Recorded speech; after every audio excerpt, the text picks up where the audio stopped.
pa, isa sa favorite sausawan natin. Makisawsaw na rin tayo sa ituturo ni Mars Melanie sa atin na different uses of white vinegar dito sa Emergency. So, umpisa na natin. Yes. Okay.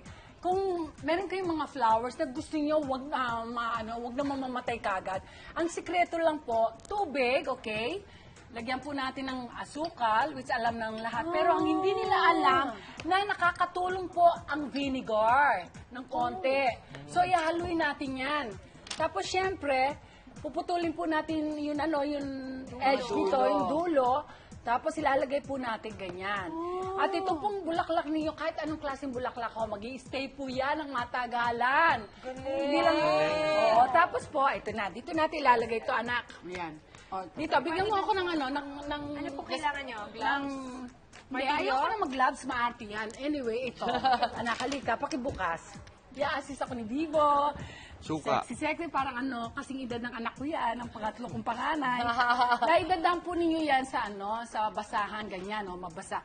Tapos ito po kandila na natulo, kung ano man saan, sa chlorine, whatever. Baka magasgas pag sa vinyl o kaya sa mga plastic. Idadump lang po ninyo yan, mamaya alis yan. Totoo ba? Parang ibababad mo siya. Babad mo muna. Okay. And then, Powers ng pagkatapos suka. ito, Grabe talaga yung suka. ito ho, kunwari ito, ayan. Akin na nga yung martilyo niyan, tsaka ang vinegar din po, kamukha ito, tumigas kasi po, nakalimutan ko. Yes. Ibabad. Vinegar, ito, katulad nito, vinegar pong binabad, the same pong kulay ang gagamitin ko, pero lumambot. Ang tigas po nito, lalambot po siya. And then you can wash it gamitin. Yes, you can also wash it off. But of course, pag pula, medyo mahirap na po maging puti. So, pwede natin gamitin ulit mga dark colors. Yes, correct. And then po kasi, Makatipid. tayo po kasi, lalo yung mga spoiled dyan, na hindi po ninyo alam kung anong gagawin nyo sa inyong mga aparato. Like ito, pag nakalawang, Yes, oo nga. ibabad lang po natin ng vinegar. Ganito, mawawala po yan. In a while, maaalis po lahat ng vinegar, ang mga kalawang dyan. gosh, oo nga. Ay, grabe. Ay, pakita Galing. natin yung naalis na kalawang. Ayun. Opo. Tsaka maganda ang mura, tas hindi siya lason if you keep it around the house, Kasi di ba?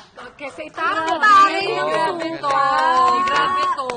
Magawa nga mamaya. Gagawa ko ng hashtag na Hindi suka. lang yan, ha? Suka fans Alam po club. ninyo, like ito, alam po ninyo, pag yun, like yung washing machine, isa pa yan. Yes. Mga dikulay, di ba may mga mancha? Ang gagawin po ninyo, vinegar o kaya pure lemon juice. Yan, konti lang po. Tapos mawawala yung mancha ng inyong dikulay na itim, kung ano man yung dark color na yan.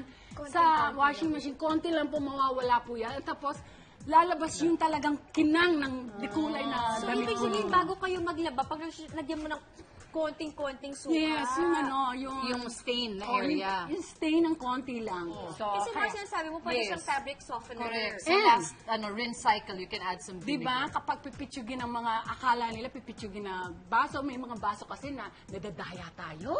Ayan, nawala yung spark ng kanyang kinang. Secret! yan Suka na. pa rin. Suka ang secret. Ganyan. Basta malinis lang ha, baka naman kung saan Uy, baka yung magkaubusan flooring ng ba. suka sa grocery ngayon Opo. pagkatapos ng Oo segment nga. na to, Pero ha? mumurahin lang to. Exactly. Ayan tingnan mo. Masisave nyo yung life ng inyong baso. Ayan tingnan mo. Galing. Kanina maitim na siya. Galing. Grabe na silaw ako kuminang. Ayan, yan ang mga sikreto ng white vinegar po. Galing. Ayan, nakatipid ka na, di ba? Wala pang hassle.